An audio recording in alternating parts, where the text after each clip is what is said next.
दोस्तों नमस्कार। आज हम लोग सब्जेक्ट थर्मोडायनेमिक्स के अंदर एक और इम्पोर्टेंट टॉपिक समझने वाले हैं जिसका नाम है पीवीटी सरफेस। ये टॉपिक भी थ्योरी एग्जाम में कई बार पूछा गया है, तो आप लोग इसको भी अच्छे से समझ लें और उसके लिए जो भी यहाँ पर मैं समझाता हूँ उसको ध्यान से सुने और वीडियो पूरा देखें।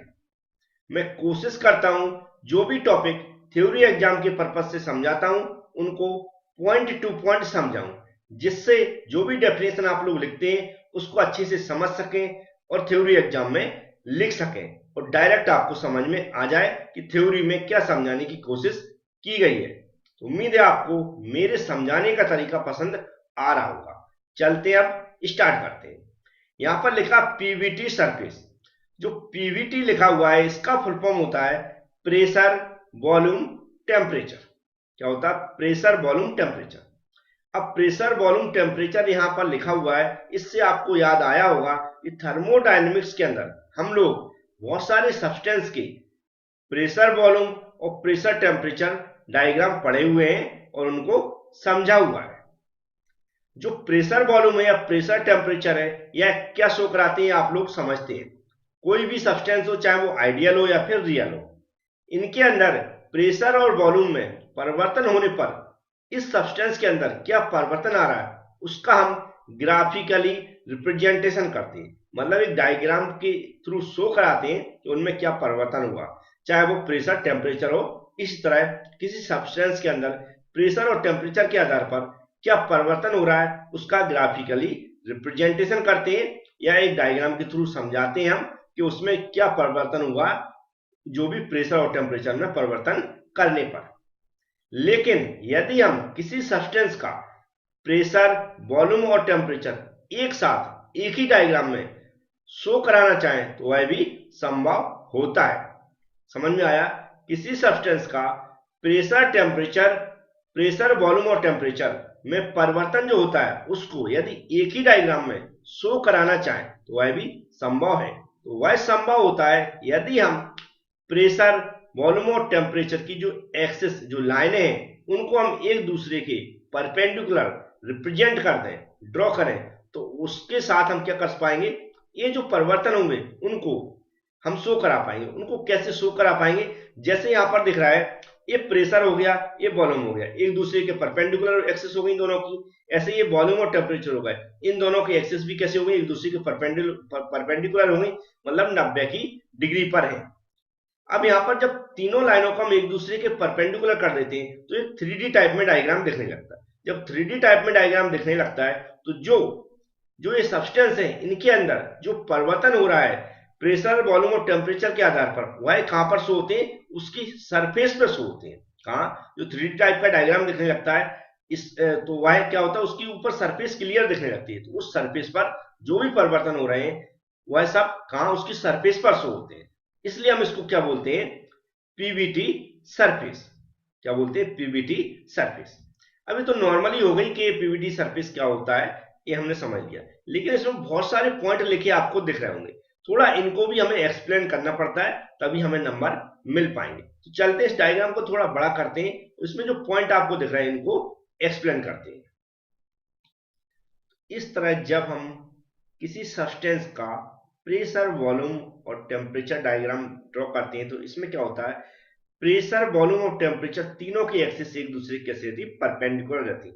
परपेंडिकुलर पहचानने के लिए आप यहां देख सकते हैं ये दोनों कैसे एक दूसरे की 90 डिग्री पर है, ये भी कैसे एक दूसरे के 90 डिग्री पर है। इस डायग्राम को जो हमारे सब्सटेंस रहते हैं उनको, जो हमारे कैसे रहते हैं सब्सटेंस, किस फॉर्म में रहते हैं, लिक्विड, सॉलिड, वेपर।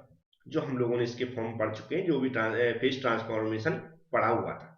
तो इसमें दो फेस होते हैं। दो फेस, पहला सिंगल फेस होता है। सिंगल फेस में जो रहते हैं कैसे, सिंगल फेस किसे बोलेंगे, सॉलिड क्या हो गया, एक सिंगल फेस हो गया, लिक्विड क्या हो गया, एक सिंगल फेस हो गया, वेपर भी क्या हो गया, एक सिंगल फेस हो गया। तो जो सिंगल फेस होते हैं वह कैसे होते हैं, जब इसको लेवल किया जाता है तो वह कर्व के फॉर्म में आते हैं। किसके? कर्व के फॉर्म में आते हैं। तो ये तीनों जो सिंगल फेस है यहां पर लिख देता हूं मैं, सिंगल फेस कैसे रहते हैं, कर्व फॉर्म में रहते हैं, कर्व फॉर्म में।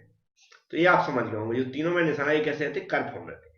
दूसरे रहते हैं टू फेज। टू फेज बोले तो जैसे यहां पर लिखा सॉलिड वेपर, लिक्विड वेपर, और यहां पर ये रिप्रेजेंट क्या कराएगा, सॉलिड और लिक्विड।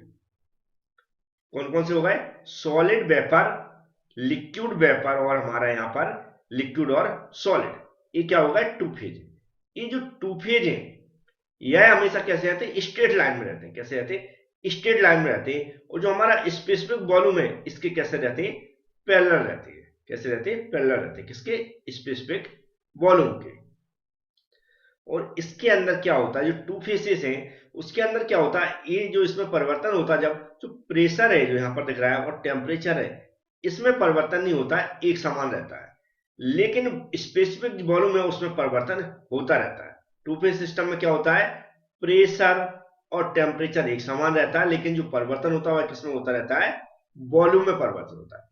ये वॉल्यूम में परिवर्तन के कारण जब हम लोगों ने नॉर्मली पीटी डायग्राम पढ़ा था, प्रेशर टेम्परेचर डायग्राम, उसमें हम लोगों ने ट्रिपल पॉइंट पढ़ा हुआ था। क्या पढ़ा था, ट्रिपल पॉइंट पढ़ा था। लेकिन स्पेसिफिक वॉल्यूम में परिवर्तन होने के कारण जो ट्रिपल पॉइंट है, यहाँ पर जो हमारा पीवीटी डायग्राम है उसके अंदर कैसा शो होता है, ट्रिपल लाइन बोलते हैं इसको, क्योंकि एक लाइन के द्वारा यहाँ पर रिप्रेजेंट होने लगता है। क्योंकि इस ट्रिपल लाइन में क्यों रिप्रेजेंट होता है, क्योंकि इसके अंदर क्या होता है, प्रेशर और टेम्परेचर में कोई परिवर्तन नहीं होता और स्पेसिफिक वॉल्यूम में परिवर्तन होता रहता है। ये भी आपको समझ में आ गया होगा। फिर यहां पर आपको ये डॉट डॉट लाइन दिख रही होगी, ये लाइन होती है हमारी सॉलिड और लिक्विड की, इसे एसएल लाइन बोलते हैं। एसएल लाइन जो रिप्रेजेंट होती है, ये क्या होती है, जब हमारा जो भी हमारा जो लिक्विड है वह जमने लगता है, मतलब सॉलिड फॉर्म में कन्वर्ट होने लगता है, तो वह फैलता है। क्या होता है, फैलता है, मतलब सॉलिड फॉर्म में चेंज हो रहा है फ्रीजिंग होने पर। तो उस लाइन को यहाँ पर जो शो कराती, क्या कराती है, एसएल लाइन शो कराती है। ये जो भी मैं समझाता हूँ यहाँ पर एक क्रिटिकल पॉइंट आपको दिख रहा होगा, क्रिटिकल पॉइंट एंड पॉइंट होता है। इसके बाद जब हम और इसको हीट देते तो आगे किसमें, गैस में कन्वर्ट होता है और आगे हमारा क्या होता है, सुपर क्रिटिकल अवस्था में पहुंचने लगता है। अब यहाँ पर जिस तरह मैंने पॉइंट टू पॉइंट समझाया है, ये सब कुछ आपको थ्योरी एग्जाम में लिखना है। थ्योरी एग्जाम में लिखने में प्रॉब्लम कभी भी आती है तो हमने पीडीएफ वीडियो लेक्चर के साथ प्रोवाइड किए, सिर्फ एबी क्लास एप्लीकेशन के अंदर। एबी क्लास एप्लीकेशन के बारे में यदि आपको पता नहीं है तो यूट्यूब पर जब भी आप हमारी वीडियो देखें तो डिस्क्रिप्शन बॉक्स रहता है, डिस्क्रिप्शन बॉक्स आप वीडियो देखते ही नीचे आपको मोर लिखा दिख जाएगा। जहां मोर पे क्लिक करेंगे तो पूरा डिस्क्रिप्शन बॉक्स ओपन हो जाएगा। उसमें बहुत सारे जो भी मैं सब्जेक्ट पर वीडियो बनाता रहता हूँ, खासकर आपके सेमेस्टर के होंगे, उस सेमेस्टर के सभी सब्जेक्टों की प्ले लिस्ट की लिंक वहां पर आपको मिल जाएगी। एक स्टार्टिंग में आपको वीडियो भी मिलेगा जिसमें मैं कोशिश करता हूँ समझाने की कि जो भी नोट्स हैं या फिर वीडियो लेक्चर हैं या कोई अदर मटेरियल है उसको एबी क्लास एप्लीकेशन में कैसे प्राप्त करना है, कैसे देखना है, कैसे एबी क्लास एप्लीकेशन को डाउनलोड करना है, वो सब कुछ वहां पर आपको मिल जाएगा। तो ये छोटा सा क्वेश्चन था, शॉर्ट नोट लिखने को आता है, आपको समझ में आ गया होगा। Thank you friends.